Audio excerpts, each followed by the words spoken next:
Instant personal loan apply करना चाहते हैं तो किसी एप्लीकेशन से अच्छा है कि आप किसी बैंक के साथ में जाइए। मैं बात कर रही हूँ यहाँ पर इंडसइंड बैंक के बारे में। आज की इस वीडियो में मैं आपको पर्सनल लोन अप्लाई करके दिखाने वाली हूँ, वो भी इंडसइंड बैंक में, जिसमें आपको विदाउट इनकम प्रूफ अपना लोन अप्लाई करने की फैसिलिटी प्रोवाइड की जाती है। इसके अलावा अगर इंटरेस्ट रेट की बात करें तो बाकी बैंक्स के अकॉर्डिंग सबसे लो इंटरेस्ट चार्ज किया जाता है और प्रोसेसिंग फीस यहाँ पे बिल्कुल जीरो है, यानी कि आपके लोन अमाउंट से बिना मतलब के कोई भी पैसा नहीं काटा जाएगा। जितना लोन आप लेंगे इंटरेस्ट रेट मिला के उतना ही आप वापस करेंगे। प्रोसेसिंग फीस के नाम पे आपसे कोई भी चार्जेस नहीं लिए जाते। प्रोसेसिंग फीस आपको बिल्कुल जीरो देखने के लिए मिल जाएगी। इसके अलावा बात करें कि वीडियो कॉल के माध्यम से केवाईसी कंप्लीट होगी या फिर कोई विजिट करने आएगा, ना ही कोई विजिट करने आएगा और ना ही वीडियो कॉल के माध्यम से आपको अपनी केवाईसी कंप्लीट करनी है। Without KYC, without income proof आप इस लोन अमाउंट को अपने बैंक अकाउंट में इंस्टेंटली ट्रांसफर कर सकते हैं। इसके अलावा बात करें लोन अमाउंट कितने टाइम में आपके बैंक अकाउंट में ट्रांसफर किया जाएगा, तो 24 से 48 घंटे तो लगते हैं आपके बैंक अकाउंट में लोन अमाउंट आने के लिए। इंस्टेंट एप्लीकेशन में बस यही फायदा होता है कि 10 मिनट के अंदर आपका लोन अमाउंट आपके बैंक अकाउंट में ट्रांसफर कर दिया जाता है, लेकिन हर एप्लीकेशन सेफ नहीं होती है, इसलिए मैं आपको यहाँ पे बैंक का सजेशन देती हूँ। तो हम यहाँ पर आज की इस वीडियो में इंडसइंड बैंक के बारे में बात करेंगे। तो चलिए वीडियो को स्टार्ट करते हैं और फटाफट से जानते हैं कि आप किस तरीके से इंडसइंड बैंक में अपना पर्सनल लोन अप्लाई कर सकते हैं। इंडसइंड बैंक में अपना पर्सनल लोन अप्लाई करने का लिंक आपको वीडियो के डिस्क्रिप्शन में मिल जाएगा। आप लिंक पर क्लिक करेंगे तो आप डायरेक्ट ही इंडसइंड बैंक की ऑफिशियल वेबसाइट पर ओपन हो जाएंगे। यहाँ पर आपको सबसे पहले अपने पैन कार्ड का नंबर एंटर कर लेना है। उसके बाद यहाँ पर आप अपने मोबाइल नंबर एंटर करेंगे। अब मोबाइल नंबर आपको वही एंटर करना है जो कि आपके आधार कार्ड से लिंक होना चाहिए। ये डिटेल्स फिल करने के बाद दोनों टिक बॉक्स पर टिक करेंगे और नेक्स्ट वाले ऑप्शन पर क्लिक कर लेंगे। अब आगे बढ़ने के बाद आपके दिए हुए मोबाइल नंबर पर एक ओटीपी कोड भेजा जाएगा। ओटीपी आप यहाँ पर फिल करेंगे। ओटीपी फिल करने के बाद आपको सिंपली नेक्स्ट वाले ऑप्शन पर क्लिक कर लेना है। अब आगे बढ़ने के बाद आपको अपने कुछ पर्सनल डिटेल्स फिल करनी है। सबसे पहले यहाँ पर आप अपना फर्स्ट नेम एंटर करेंगे जो आपके पैन कार्ड पर मौजूद होना चाहिए। साथ ही में अगर आपका कोई मिडिल नेम है तो यहाँ पर आप एंटर कर सकते हैं। अगर आपका कोई मिडिल नेम नहीं है तो आप इसको खाली छोड़ देंगे। उसके बाद यहाँ पर आपको अपना लास्ट नेम एंटर कर लेना है। साथ ही में पैन कार्ड नंबर आप यहाँ पर देखेंगे, आपको ऑलरेडी देखने के लिए मिल जाएगा। नेशनैलिटी यहाँ पर ऑलरेडी इंडियन सेलेक्टेड होती है। सिंपली आपको नीचे अपना जेंडर सेलेक्ट करना है, मेल फीमेल ट्रांसजेंडर अपने अकॉर्डिंग सेलेक्ट कर लेंगे। उसके बाद यहाँ नीचे आपको अपना डेट ऑफ बर्थ एंटर करना है जो कि आपके पैन कार्ड पर मौजूद होना चाहिए। उसके बाद पेज को स्क्रॉल डाउन करेंगे तो उसके बाद यहाँ पर आपको अपना एम्प्लॉयमेंट टाइप सेलेक्ट कर लेना है। एम्प्लॉयमेंट टाइप में आप बताएंगे आप सैलरीड हैं, सेल्फ एम्प्लॉयड है, रिटायर्ड पर्सन है, जो भी आप अपने अकॉर्डिंग यहाँ सेलेक्ट कर सकते हैं। बस एक बात का ध्यान रखिएगा, हाउसवाइफ, रिटायर्ड और स्टूडेंट को यहाँ पे लोन प्रोवाइड नहीं किया जाता, ना ही क्रेडिट कार्ड दिया जाता है। सिर्फ सैलरीड और सेल्फ एम्प्लॉयड पर्सन ही लोन अप्लाई कर सकते हैं। उसके बाद यहाँ पर आपको अपनी ईमेल आईडी एंटर करनी है। ईमेल आईडी आप वही एंटर करेंगे जो आप रेगुलर बेसिस पे यूज करते हैं, ताकि इन फ्यूचर आपके लोन से रिलेटेड कोई भी इन्फॉर्मेशन आपको ईमेल आईडी पर भेजी जा सके। उसके बाद यहाँ पर आपको अपना करंट एड्रेस का पिन कोड एंटर करना है। अभी आप जहाँ पे रहते हैं उस एरिया का पिन कोड यहाँ एंटर करेंगे। उसके बाद यहाँ पर आपको अपनी मंथली इनकम बतानी है, आप महीने का कितना कमाते हैं वो आप यहाँ पर एंटर करेंगे। अगर आपको एक अच्छा लोन अमाउंट चाहिए, आप सैलरीड पर्सन है तो 25 से 30 हज़ार रुपए तक आप यहाँ पे एंटर करिएगा। और अगर आप सेल्फ एम्प्लॉयड पर्सन है तो आप अपने ITR के अकॉर्डिंग यहाँ पे एंटर कर सकते हैं। उसके बाद यहाँ नीचे आपको नो वाले ऑप्शन को सेलेक्ट रहने देना है। सिंपली आप टिक बॉक्स पर टिक करेंगे और नेक्स्ट वाले ऑप्शन पर क्लिक कर देंगे।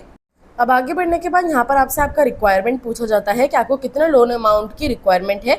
यहाँ पर आप सेलेक्ट करेंगे, ऑप्शन आपको देखने के लिए मिलेगा 30 हज़ार से लेकर 5 लाख तक का लोन आप अप्लाई कर सकते हैं। ना 30 हज़ार से कम कर सकते हैं, ना 5 लाख से ज़्यादा का कर सकते हैं। तो यहाँ पर आपको जितना भी लोन अमाउंट चाहिए आप इस स्लाइडर को स्लाइड करके भी अप्लाई कर सकते हैं, या फिर आप डायरेक्ट यहाँ पे एंटर कर सकते हैं कि आपको कितने लोन अमाउंट की रिक्वायरमेंट है। उसके बाद यहाँ पर आप अपना लोन टेन्योर सेलेक्ट करेंगे, यानी कि आप कितने महीने में EMI बनवाना चाहते हैं, कितने महीने की EMI बनवाना चाहते हैं और कितने महीने में आप ये अमाउंट बैंक को वापस कर देंगे। 12 महीने से लेकर 48 मंथ तक का आपको यहाँ टाइम देखने के लिए मिल जाएगा। अब अपने अकॉर्डिंग यहाँ पे टाइम सेलेक्ट कर सकते हैं। ये डिटेल्स फिल करने के बाद आप सिंपली नेक्स्ट वाले ऑप्शन पर क्लिक कर लेंगे। अब आगे बढ़ने के बाद यहाँ पर आपके आधार कार्ड को वेरीफाई करने के लिए बोला जाएगा, तो सिंपली अपने आधार कार्ड का नंबर आप यहाँ पर एंटर कर लेंगे। अगर आपके पास अपना आधार कार्ड नंबर नहीं है, उसके बजाय आपके पास एक वर्चुअल आधार ID है, तो वो आप यहाँ पर एंटर कर सकते हैं। उसके बाद आपको सिंपली गेट OTP वाले ऑप्शन पर क्लिक कर लेना है। अब आगे बढ़ने के बाद आपके आधार कार्ड से लिंक मोबाइल नंबर पर एक OTP कोड भेजा जाएगा। वो OTP आप यहाँ पर फिल करेंगे और OTP फिल करने के बाद आपको सिंपली नेक्स्ट वाले ऑप्शन पर क्लिक कर लेना है। अब आगे बढ़ने के बाद आप देखेंगे आपके आधार कार्ड पर जो आपका एड्रेस मौजूद है वो यहाँ पर आपको देखने के लिए मिल जाएगा। अब अगर आप इसी एड्रेस पर रहते हैं तो यहाँ नीचे आपको येस वाले ऑप्शन पर क्लिक कर लेना है। लेकिन अगर आप अपने इस एड्रेस पर नहीं रहते, किसी दूसरे एड्रेस पर रहते हैं, तो यहाँ पर आपको नो वाले ऑप्शन पर क्लिक करना है। उसके बाद आपको अपना करंट एड्रेस, यानी कि अभी आप जहाँ पे रहते हैं, वो एड्रेस फिल करने के लिए बोला जाएगा, तो वो एड्रेस आप फिल कर सकते हैं। मैं अपने आधार कार्ड वाले एड्रेस के साथ ही जाने वाली हूँ, तो सिंपली येस वाले ऑप्शन पर क्लिक करेंगे। उसके बाद आप यहाँ पे देखेंगे आपको अपना वो एड्रेस देखने के लिए तो मिल ही जाएगा। साथ ही में यहाँ नीचे आपसे पूछा जाता है आपका ओनरशिप टाइप क्या है, यानी कि अभी आप जिस घर में रह रहे हैं वो आपका अपना घर है तो आप ओन सेलेक्ट करेंगे। अगर आप रेंटेड अपार्टमेंट में रहते हैं तो रेंटेड अपार्टमेंट सेलेक्ट कर लेंगे। अगर आप फैमिली के साथ रहते हैं तो फैमिली हाउस यहाँ पे सेलेक्ट कर सकते हैं। उसके बाद यहाँ पर आपसे पूछा जाता है कि आपको कितना टाइम हो गया है इस घर में रहते हुए, तो आपको यहाँ पर अपना ईयर एंटर करना है, साथ ही में मंथ एंटर कर लेने हैं। यानी कि मान लेते हैं आपको 1 साल 6 महीने हो गए हैं तो 1 साल आप यहाँ ईयर्स में एंटर कर लेंगे और 6 महीने आप यहाँ मंथ्स में एंटर कर लेंगे। ये डिटेल्स फिल करने के बाद आपको नेक्स्ट वाले ऑप्शन पर क्लिक कर लेना है। उसके बाद यहाँ पर आपको अपना एड्रेस देखने के लिए मिलेगा। आपसे पूछा जाता है क्या ये आपका परमानेंट एड्रेस है। अगर ये आपका परमानेंट एड्रेस है तो यस पर क्लिक करेंगे, अदरवाइज नो वाले ऑप्शन पर क्लिक करके आप अपना परमानेंट एड्रेस फिल कर सकते हैं। मैं यस के साथ जाऊंगी, यस पर क्लिक कर लेंगे।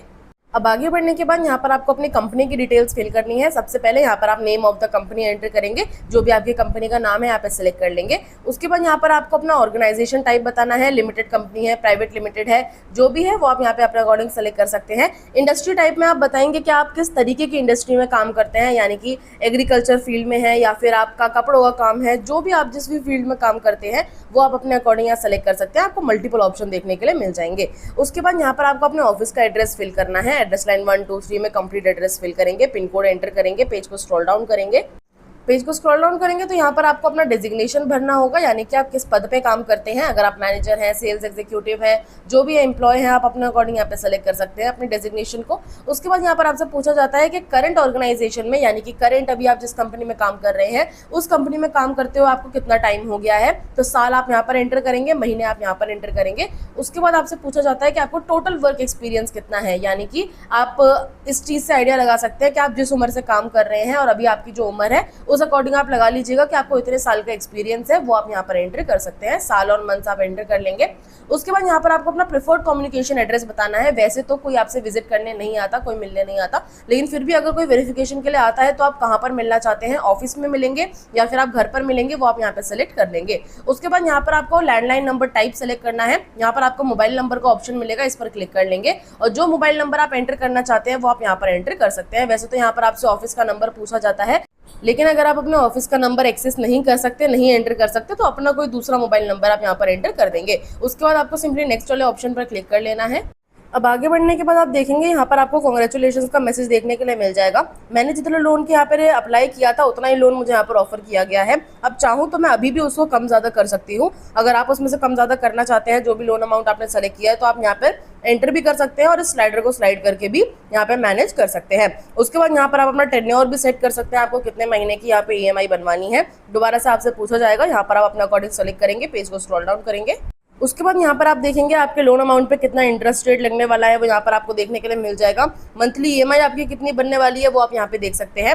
यहाँ साथ ही में अगर आप यहाँ पे व्यू डिटेल्स वाले ऑप्शन पर क्लिक करेंगे तो यहाँ पर आपको बताया जाएगा कि 0 प्रोसेसिंग फीस के साथ आपको जो लोन अमाउंट है आपके बैंक अकाउंट में प्रोसेस कर दिया जाएगा। अब सिंपली यहाँ पर आपको एक्सेप्ट एंड प्रोसीड वाले ऑप्शन पर क्लिक कर लेना है। इसके बाद आपसे आपकी बैंक की डिटेल्स पूछी जाएंगी। जिस बैंक अकाउंट में आप ये लोन अमाउंट मंगवाना चाहते हैं वो आप वहाँ पर एंटर कर देंगे। बैंक की सारी डिटेल्स दे देंगे, जैसे कि बैंक का नाम, IFSC कोड, अपना अकाउंट नंबर, और उसके बाद प्रोसीड पर क्लिक कर देंगे। 1 से 2 घंटे के अंदर या ज़्यादा से ज़्यादा 24 घंटे के अंदर आपके बैंक अकाउंट में आपका लोन अमाउंट ट्रांसफर कर दिया जाएगा। अगर आपके पास कोई विजिट करने के लिए आता है तो वो सिर्फ आपका आधार कार्ड, पैन कार्ड चेक करेगा, आपकी कुछ डिटेल्स आपसे पूछेगा, जैसे कि आपका नाम, आप क्या काम करते हैं, और आपका एक फोटो क्लिक करेगा और उसके बाद चला जाएगा, जिसके बाद आपका लोन अमाउंट आपके बैंक अकाउंट में ट्रांसफर इंस्टेंटली कर दिया जाता है। आई होप आज का ये वीडियो आपको इन्फॉर्मेटिव लगा हो। अगर आपकी कोई भी क्वेरीज या क्वेश्चन है तो आप मुझे नीचे कमेंट बॉक्स में पूछ सकते हैं। अब मैं मिलती हूँ आपसे नेक्स्ट वीडियो में नेक्स्ट टॉपिक के साथ। आज के लिए धन्यवाद।